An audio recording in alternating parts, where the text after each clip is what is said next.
त्रेता युग के भोलेनाथ कैलाश से उतर कर और सती को साथ लेकर के कोम्बज ऋषि के पास राम कथा सुनने आए। लेकिन सुनी महेश परम सुख मानी, केवल शंकर भगवान ने सुनी, परम सुख मानी, उनको ब्रह्म का सुख मिला। भाई जो सुनेगा उसी को वो उसका आनंद मिलेगा, सुनेगा नहीं तो कोई उसको आनंद कैसे मिल सकता है। लेकिन यहाँ पर सती शंका कर गई है, क्योंकि भोलेनाथ तो कोम्बज ऋषि को प्रणाम कर रहे हैं और कोम्बज ऋषि भोलेनाथ को प्रणाम कर रहे हैं। हाँ, एक दूसरे तो वो सोच रहे हैं कि ये किसको प्रणाम कर रहे हैं मेरे स्वामी, इनको तो मनुष्य देवता मुनि पूरा जगत वंदन करता है, मेरे पति को तो मेरे स्वामी को, पर ये किसको, एक कोम्बज ऋषि को नमन कर रहे हैं। हाँ, तो यहाँ पर वो एक ये गलती कर गई, गलती पे गलती कर रही है। दूसरी गलती ये कि कथा नहीं सुनी, अपने जीवन से सत्संग को निकाल दिया। और जब सत्संग को निकाल दिया तो जब दंडकारण्य वन में दोनों जा रहे थे, शिव और सती, तो रास्ते में राम और लखन दोनों जा रहे थे। रामचंद्र जी सीता जी के वियोग में विलाप कर रहे थे, विलाप। लेकिन शंकर भगवान ने उनको वंदन किया है कि जय सच्चिदानंद जय जग पावन, अस कहे चले मनोज सावन।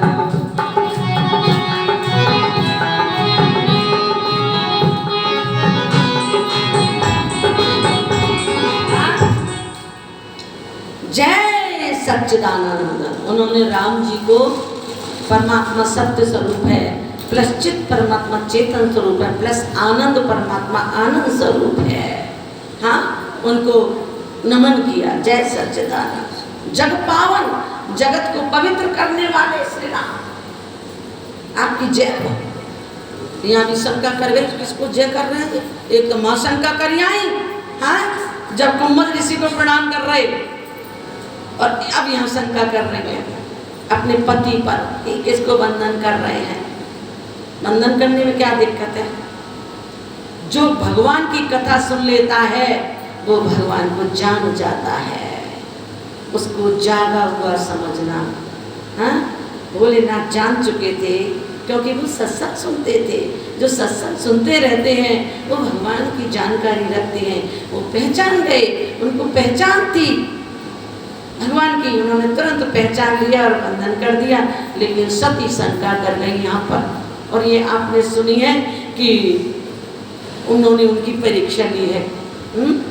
और परीक्षा में तो सीता जी बनी है, इसको ज़्यादा लंबा विवरण नहीं करेंगे क्योंकि कथा इसकी एक बज में हम दूसरी सुनाएंगे। लेकिन यहाँ पर इसलिए हमने ये कथा सुनाई है कि सती ने अपने जीवन से सत्संग को निकाला। हाँ, तो कितना झंझट पाया, कितना झंझट झेला, झेला के नहीं, आखिर में भोलेनाथ ने उनको त्याग दिया। भोलेनाथ त्याग देंगे अगर आप भगवान की कथा नहीं सुनेंगे तो, क्योंकि भगवान की कथा सुनने वाला तो ये ऐसा काम कर ही नहीं सकता। वो तो भोलेनाथ की आज्ञा मानते, सती ने मानी ही नहीं। और सीता बन गई तो बीच में चलती, आगे आगे चल रही है। हाँ, आपने ये देखा, आगे आगे चल रही है। सीता जी तो बीच में चलती थी, कथा सुन लेती तो बीच में चलती, बीच में कहाँ से चले, कथा सुनी नहीं। हाँ, जब भगवान राम ने उनको वंदन किया है, आपको ये अपनी कथा में सुनी है, रामायण भी पढ़ी है, वंदन किया है कि मैं राजा दशरथ का बेटा, हाँ, माता को वंदन करता हूँ श्री राम। वो वृषभ कहाँ है? आप जंगल में अकेली कैसे घूम रही हो? कांप गई, घबरा गई। जब उन्होंने देखा कि सती दुख पा रही हैं, तुरंत उन्होंने अपना प्रभाव दिखाया। उनको आगे भी सीताराम लखन का दर्शन हुआ और पीछे भी सीताराम लखन का दर्शन हुआ। इसको देख करके वो एकदम घबरा गई और नेत्र बंद करके बैठ गई कि अब मैं क्या जवाब दूंगी। हैं? यहाँ पर भगवान राम से सती एक प्रश्न करती है। क्या प्रश्न करती है कि आप तो शिव जी को वंदन करते हो, हाँ, और शिव जी आपको बंधन करते हैं। ये मैटर क्या है? जय श्री कृष्ण। बेटा ये मैटर क्या है? हमारे समझ में नहीं आया, आप भी नहीं समझ पाते होंगे इस चीज को, है ना, कि ये मैटर क्या है। भोलेनाथ तो राम को नमन करते हैं और राम जी शिव जी को करते हैं, दोनों में ऐसी क्या कोई बात हो गई? तो बताने लगे भगवान राम कि बहुत पहले की बात है कि गोलोक में भगवान शिव ने हमको सिंहासन पर अभिषिक्त किया था, सिंहासन पर अभिषिक्त किया था और हमारा अभिषेक किया, हमारी पूजा की, अर्चना की, वंदन किया और पूरा यश और ऐश्वर्य और पूरा स्वामी, उस जगत का स्वामित्व भार मुझको सौंप दिया और ये भी कहा था कि आज से तुम मेरे इष्ट देव हो। ये पहले बात हो गई थी, तुम मेरे इष्ट देव हो। इतना मान क्यों दिया? क्योंकि ये सत्य स्वरूप है। आपने देखा ना, जब लिंग प्रकट हुआ था तो सत्य बोला था। एक सत्य के लिए भगवान ने देखो उनको मालिक मान लिया, हाँ, अपना इष्ट मान लिया। एक सत्य के लिए केवल सत्य बोला था, उस पर अभिषिक्त किया और ये भी कहा था कि कहीं कहीं पर मैं तुमसे अजय हूँगा, यानी कि तुम मुझको हरा दोगे युद्ध में कहीं कहीं पर, इसलिए आज से तुम मेरे इष्ट देव हैं। तो मैं वही नारायण, नारायण के पत्र, मैं वही नारायण आज यहाँ पर राम के रूप में अवतार लेकर के आया हूँ। मैं वही हूँ, नारायण को अभिषिक्त किया था, तब मुझको अपना इष्ट माना था इन्होंने, अपना मुझको पूरा ऐश्वर्य सौंप दिया था, पूरा यश सौंप दिया था, मुझे स्वामी बना दिया था जगत का, हाँ, कहीं कहीं और मुझे वंदन किया कि आप मेरे इष्ट देव हो।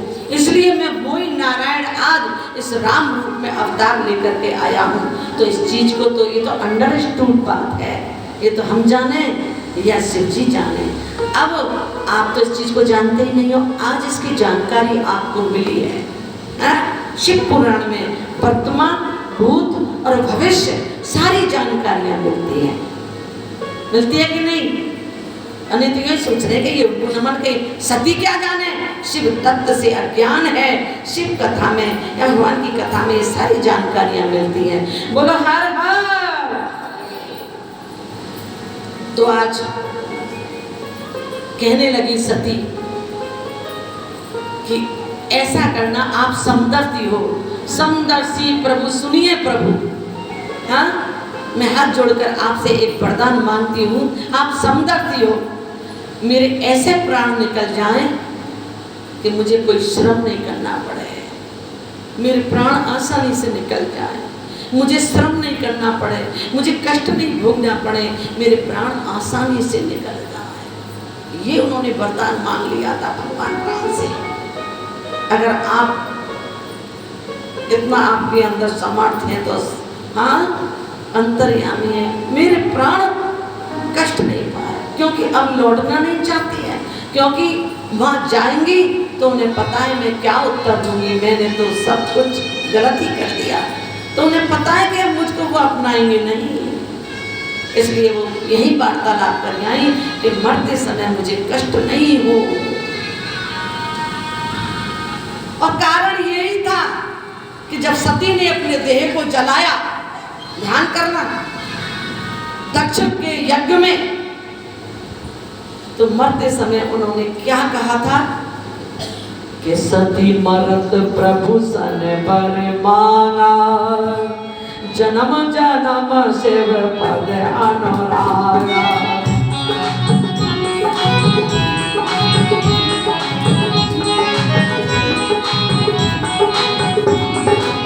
सती मरत प्रभु सन पर मांगा, जन्म जन्म शिव पद अनुरागा।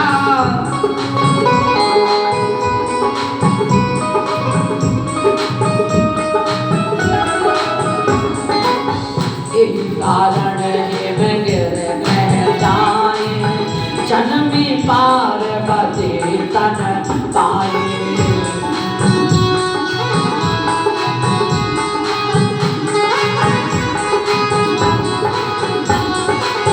यही कारण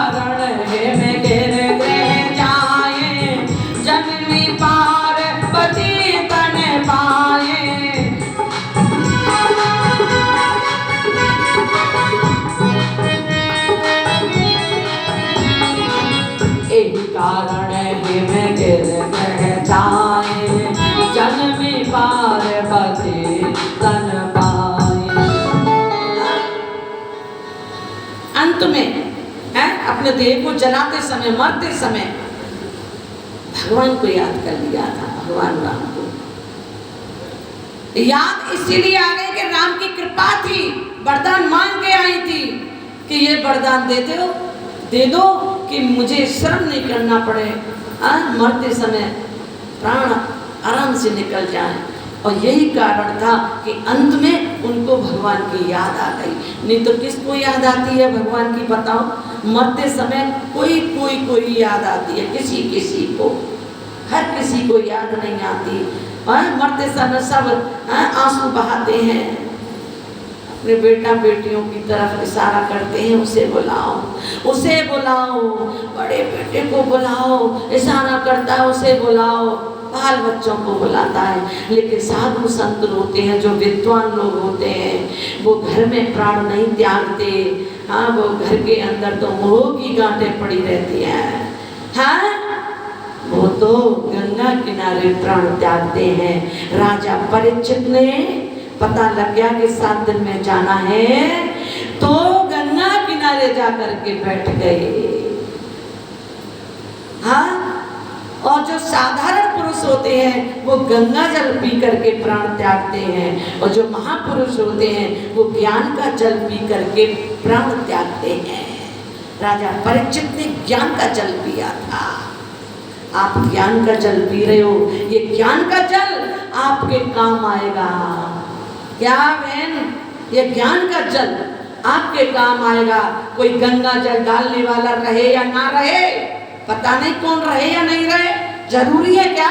हाँ, आपने देखा होगा आपकी ही कृष्णा कॉलोनी में, हाँ, केडी गुप्ता जी, ना तो बीवी थी, हाँ, और ना बेटा था, कोई गंगा जल डालने वाला नहीं था क्या?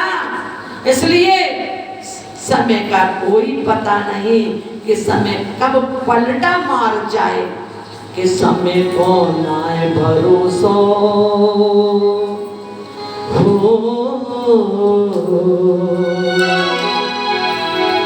समय को नाए भरोसा, कब पलटा मार जाए, समय को नाए भरोसा, कब पलटा मार जाए।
एक समय की रात,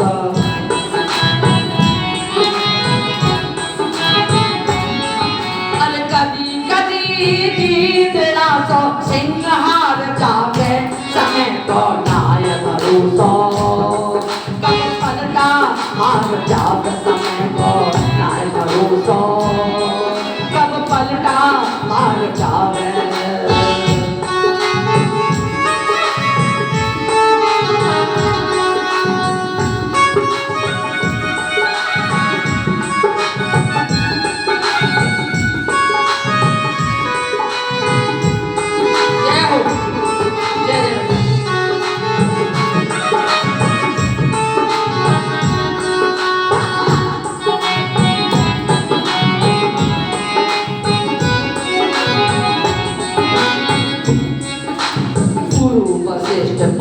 मुन ज्ञानी लिख लिख बात बतावे।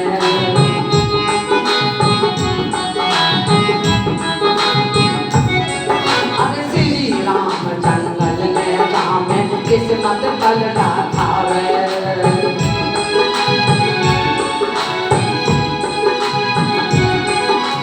राजा दशरथ प्राण त्यागते हाथ लगा नहीं पाया समय को नाय भरोसा।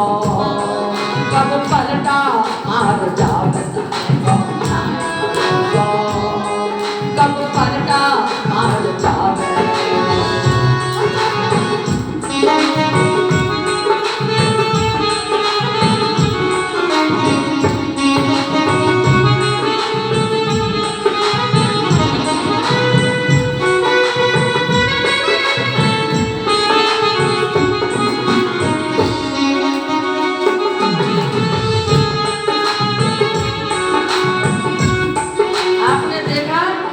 राजा दशरथ चार बेटा थे।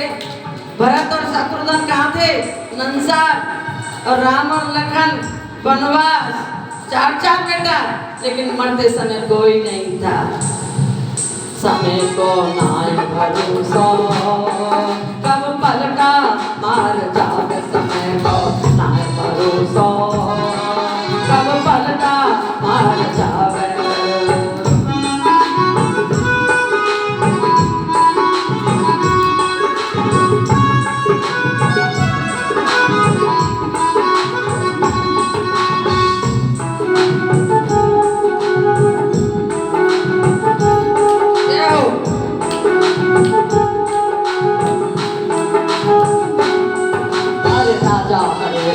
तारा मंदिरानी रोना से खबर सुनावे।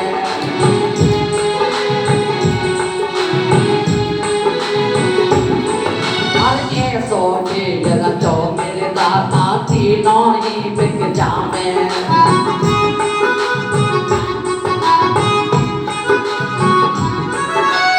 एक हरिजन एक ब्राह्मण घर।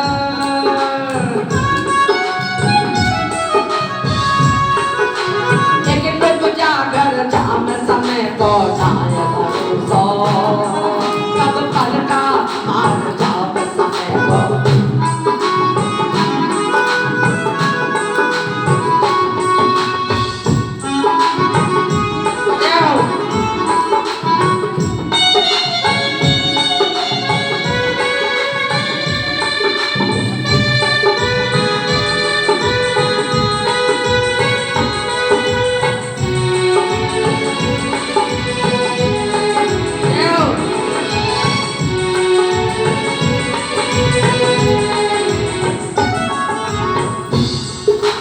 राजा भक्त राज पिंगला मेलन में सुख पावे। राजा भक्त रानी पिंगला मेलन में सुख पावे। शिकार खेलते राजा भक्त जंगल माही जामे।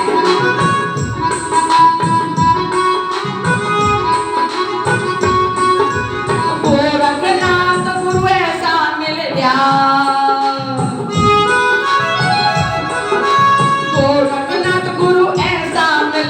राज छोड़ बन जामे समय को नाय भरोसा। कब पलटा मार जावे समय को नाय भरोसा। कब पलटा मार जावे समय को नाय भरोसा। कब पलटा मार जावे। समय का कोई पता नहीं है। देखा भी कोरोना में कितने ही लोग चले गए। हाँ, पता नहीं कब ऐसा वायरस चढ़ जाए। हाँ, इसलिए महापुरुष हमेशा गंगा जल पी के नहीं जाते, वो ज्ञान का जल पी के जाते हैं। राजा परीक्षित ज्ञान का जल पी के गए, भागवत सुन के गए। हाँ, और भी अभी अपने शिव पुराण महात्म में सुना है कि चंचला बिंदु इन सबको शिव पुराण सुनाई तो शिव लोग पहुंचे। अगर इस दुनिया से जाना तो है, लेकिन कैसे जाना है कि मरना मरना सब कहे और मरण ना जाने कोई। और जो कोई मरना जान ले फिर मरण नहीं होए। मरो तो ऐसे मरो जो दोबारा गर्भ में नहीं आए। इसलिए जो साधारण पुरुष होते हैं वो गंगा जी पी करके जाते, गंगा जल पी के, और जो महापुरुष होते हैं जैसे राजा परीक्षित, हाँ, वो ज्ञान का जल पी करके गए थे, हाँ, तो आवागमन के चक्कर से छूट गए। इसलिए इस शुभ पुराण में आप जितने भी लोग कथा सुनने आ सकें तो आ जाओ, समय का कोई भरोसा नहीं कि समय कब पलटा मार जाए। आपको भजन के माध्यम से आपको समझाया इस चीज को, हाँ, आप महापुरुष हैं, विद्वान हैं, जो इस कथा को श्रवण कर रहे हैं। तो ये सती ने ये उपदेश दिया है। सती और महादेव दोनों जगत के माता पिता हैं और उन्होंने आचरण करके इस जगत को ज्ञान दिया है कि चाहे कितनी भी दूर क्यों नहीं रहते हो, भोलेनाथ कैलाश पे से उतर के कथा सुनने आ रहे हैं कुंभ ऋषि के पास, हाँ, कितनी भी दूर क्यों ना हो, पति पत्नी दोनों कथा सुनने जाएं, हाँ, दोनों को सुननी चाहिए। सती ने नहीं सुनी तो मरना पड़ा, उल्टी चली ना। कहने का मतलब दोनों माता पिता हैं। जैसे मैया अपने बच्चे को उल्टा चल के, छोटे से बालक को, छोटा सा बालक है और उसको चलना सिखाना है तो वो कैसे चलाएगी? उल्टा चल के, आजा बेटा, आजा आजा आजा आजा आजा आजा आजा, उल्टा ही तो चलती है, सीधी थोड़ी चलती है, उल्टा चलती है, ऐसे उंगली पकड़ के, ऐसे ही सती मैया आपकी उंगली पकड़ के उल्टा चल के सिखा रही है कि उल्टी मत चलो, कथा को कभी मत छोड़ देना। अपने जीवन से जिसने सत्संग को छोड़ दिया, कथा को छोड़ दिया, उसको भारी कष्ट उठाना पड़ेगा और अंत में मरना पड़ेगा। लेकिन वो तो भगवान राम की कृपा हो गई, जो अंत में याद आ गया है कि अंतमता सोई गता, मरते समय जो अगर भगवान की याद आ जाए तो उसकी गति हो जाती है, हाँ? जैसे एक बार एक गुरुजी थे, उन्होंने अपने शिष्य से कहा, अब शिष्या तो दूर हो गई, अब शिष्य से कहते ही नहीं है, अब कोई शिष्य ही पास में नहीं है, इसलिए सावधान है कि ना तो कोई शिष्य आई है और ना कोई शिष्य ही है और ना कोई बेटा बेटी है, इसलिए सावधान रहना है, कोई किसी का सहारा नहीं है, हाँ, अपने को खुद को पार उतारना है।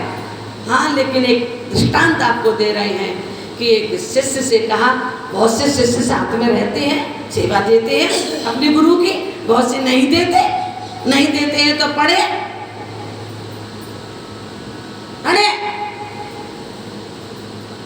अज्ञानता में, शिव तत्व से शून्य है। तो महाराज शिष्य से कहा कि जब हमारा यह देह शांत हो, यानी मृत्यु हो, हमारी देह शांत हो, पांच भौतिक शरीर शांत हो, तब घंटियां बजेंगी।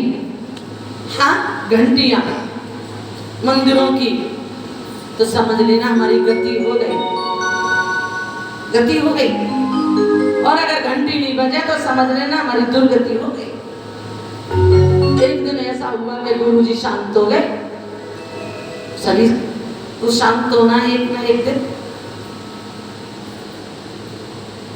वो तो जय मिल रही है जो ध्रुव जैसे, प्रहलाद जैसे जो सह शरीर गए हैं, हाँ, फिर भी हम तो कहते हैं कि आप 100 में से 70% एक नंबर ले आओ, उसी से पास हो जाओगे। हाँ, 75% ले आओ तो आपको वो गार्गी पुरस्कार मिल जाएगा।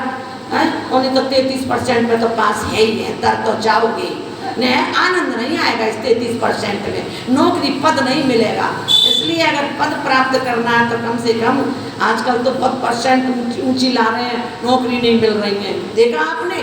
इसलिए कुछ परसेंट लाओ अच्छी से, जिससे आपको कोई अच्छा पद मिल जाए। और ऊंचा पद प्राप्त करने के लिए, हाँ, परीक्षा भी कड़ी देनी पड़ती है कि नहीं? कलेक्टर की कर रहे हैं, RAS की कर रहे हैं, बड़ी कड़ी परीक्षा देनी पड़ती है ऊंचे पद के लिए। ऐसे ही आपको ऊंचे पद के लिए कड़ी परीक्षा देनी पड़ेगी। ये परीक्षा की घड़ी है। आज लाइट नहीं आई है, लेकिन फिर भी गर्मी में आप बैठे रहे। जैसे परीक्षा में लाइट चली जाती है, गर्मी में बैठे रहते हैं, ये भी परीक्षा है, इसमें भी ऊंचा पद प्राप्त करना है आपको। बोलो हर हर। तो महाराज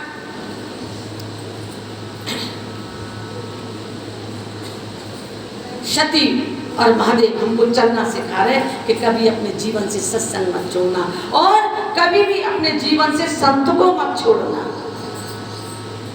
सीता जी ने संत को निकाल दिया अपनी कुटिया से। कौन से संत को? लक्ष्मण जी को। लक्ष्मण रेखा खींच के नहीं है, राम जी तो छोड़ के गए थे कि भाई इनके पास रहना, संत है लक्ष्मण जी, हाँ त्याग करके आए हैं। उर्मिला को छोड़ करके मुंह भी नहीं देखा, है ब्यावली का मुंह भी नहीं देखा उर्मिला का, और राम जी की सेवा में चले गए। वो संत होते हैं जो भगवान की सेवा में अपना त्याग कर देते हैं, छोड़ करके चले गए। और ये आपने रामायण में पढ़ा है, तो लक्ष्मण जी को छोड़ के गए थे जब हिरण को मारने के लिए गए थे कि सीता जी की सुरक्षा करना। सीता कौन है? भक्ति। और भक्ति की सुरक्षा तो कोई संत ही कर सकता है, भक्ति की कदर तो कोई भक्ति ही कर सकता है, कोई विवेकशील ही कर सकता है। लक्ष्मण जी विवेकशील हैं, संत हैं, हैं? सुरक्षा में बैठे हैं, वही रख सकते हैं भक्ति को। लेकिन भक्ति यानी सीता जी ने अपने जीवन से विवेकशील महापुरुष को निकाल दिया, लक्ष्मण जी को निकाल दिया अपनी कुटिया से, संत को निकाल दिया। क्या हुआ? अहंकार रूपी, क्रोध रूपी रावण हरण कर ले गया। कहने का मतलब, अगर आप महापुरुषों का सानिध्य करोगे, संतों का सानिध्य करोगे, विद्वानों का सानिध्य करोगे, तो आप क्रोध को जीत सकते हो, अहंकार को जीत सकते हो, लोभ को भी जीत सकते हो। उन्हें तो ये तुमको हरा के ले जाएंगे, उड़ा ले जाएंगे। हाँ, ये सब काम क्रोध लोभ, हाँ इनसे बचना है। तो इनसे तो कोई संत या विवेकशील या महापुरुष, उनका संग करोगे तभी आपको कुछ प्राप्त होगा। संत को और सत्संग को कभी मत निकालना। बोले क्यों नहीं निकाले? बोले इसी में सुरक्षा है आपकी। पूछो कैसे सुरक्षा है? कि जैसे जब तक आपका बेटा आपसे जुड़ा हुआ है, अपने माता पिता से जुड़ा हुआ है, ध्यान करना, आपका बेटा अपने माता पिता से, परिवार से जुड़ा हुआ है, सुरक्षित है, हाँ?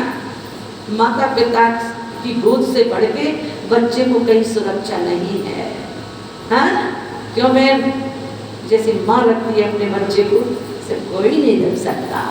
इसलिए माता पिता के पास में सुरक्षा है। ऐसे ही जैसे बच्चा अपने परिवार से जुड़ा है, वो सुरक्षित है। पहाड़ से पत्थर जुड़ा है, तब तक वो पत्थर सुरक्षित है, और अगर पहाड़ से टूट करके पत्थर सड़क पर आ गया तो उस पत्थर की पूजा नहीं होती। पूजा तो पहाड़ की होती है, पर्वत की होती है, हैं? ऐसे ही जो सत्संग से जुड़ा है, क्या सत्संग से जुड़ा है, उसकी पूजा है। भोलेनाथ सत्संग से जुड़े हुए हैं। हनुमान जी भी सत्संग से जुड़े हुए हैं। कि रामचरित सुनबे को रसिया, राम लखन सीता मन बसिया।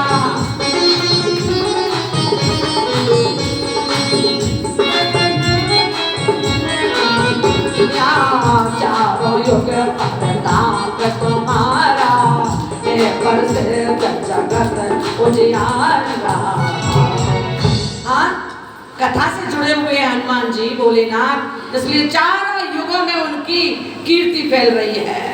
चारों युग प्रताप है उनका, है?